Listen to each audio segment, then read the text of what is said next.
بسم اللہ الرحمن الرحیم۔ السلام علیکم۔ کیا آپ اکثر چیزیں بھول جاتے ہیں؟ جیسے کسی کا نمبر یاد نہ رہے، کتاب پڑھنے کے بعد فوراً ذہن سے نکل جائے، یا گھر کے چھوٹے چھوٹے کام یاد نہ رہیں۔ اگر ایسا ہے تو پریشان نہ ہوں۔ آج کی ویڈیو میں آپ کو بتاؤں گا دماغی کمزوری کو دور کرنے اور یادداشت تیز کرنے کے گھریلو علاج، چند ہومیوپیتھک دوائیں، اور آخر میں وہ احتیاطی تدابیر جو دماغ کو لمبے عرصے تک طاقتور رکھتی ہیں۔ اس لیے ویڈیو کو آخر تک ضرور دیکھیں، کیونکہ سب سے اہم پوائنٹ میں نے آخر کے لیے رکھے ہیں، اور آخر میں ایک سوال بھی ہوگا جس کا جواب آپ کمنٹس میں دے سکتے ہیں۔ تو چلیے شروع کرتے ہیں گھریلو علاج سے۔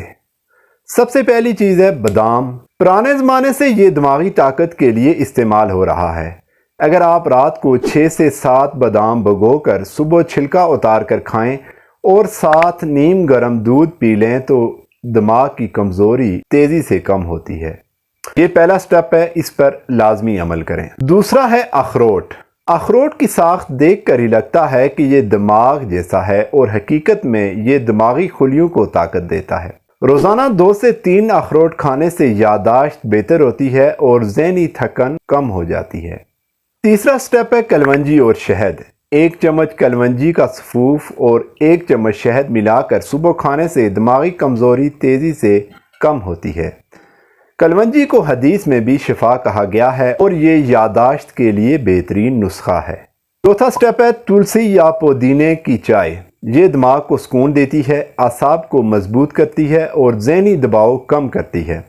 اگر روزانہ 1 کپ تلسی یا پودینے کی چائے پی لیں تو یہ یادداشت بہتر کرتی ہے اور اس سے نیند بھی اچھی آنے لگتی ہے۔ 5واں سٹیپ ہے کشمش۔ کشمش میں قدرتی شکر اور آئرن ہوتی ہے جو دماغی خلیوں کو طاقت دیتی ہے۔ صبح نہار منہ مٹھی بھر کشمش کھانے سے یادداشت میں حیران کن بہتری آتی ہے۔ اب آتے ہیں ہومیوپیتھک علاج کی طرف۔ اگر دماغی تھکن زیادہ ہو، پڑھا ہوا یاد نہ رہے اور دماغ بوجھل لگے تو ایناکارڈیم بہترین دوا ہے۔ اگر دماغی اور اعصابی کمزوری ساتھ ہو، گھبراہٹ اور ڈر بہت زیادہ ہو تو کالی فاس بہترین دوا ہے۔ اور اگر بھولنے کی عادت بڑھ گئی ہو، خاص طور پر بڑی عمر میں، تو اس کے لیے ایلومینا مؤثر ہے۔ لیکن یاد رکھیں کہ ہومیوپیتھک دوائیں ہمیشہ ڈاکٹر کے مشورے سے استعمال کرنی چاہیے۔ اب چلتے ہیں احتیاطی تدابیر کی طرف۔ سب سے پہلے نیند پوری کریں۔ جو لوگ رات دیر تک موبائل پر رہتے ہیں وہ زیادہ بھولنے کا شکار ہوتے ہیں۔ دوسرا، زیادہ جنک فوڈز اور کولڈ ڈرنکس دماغی کمزوری بڑھاتے ہیں، ان سے پرہیز کریں۔ تیسرا، روزانہ ہلکی پھلکی ورزش یا واک لازمی کریں، یہ دماغ کو آکسیجن دیتی ہے اور یادداشت بڑھاتی ہے۔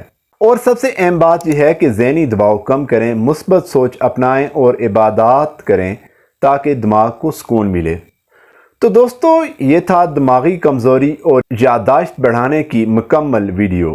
میں نے آپ کو گھریلو علاج، کچھ ہومیوپیتھک دوائیں اور آخر میں احتیاطی تدابیر بھی بتائی ہیں۔ اب آپ کمنٹس میں مجھے بتائیں کہ اگلی ویڈیو کس موضوع پر بناؤں۔ جو ٹاپک سب سے زیادہ آ جائے گا اس پر اگلی ویڈیو بناؤں گا، اور اگر ویڈیو مفید لگی ہو تو لائک اور شیئر کریں تاکہ یہ معلومات دوسروں تک بھی پہنچ سکے۔ اللہ حافظ۔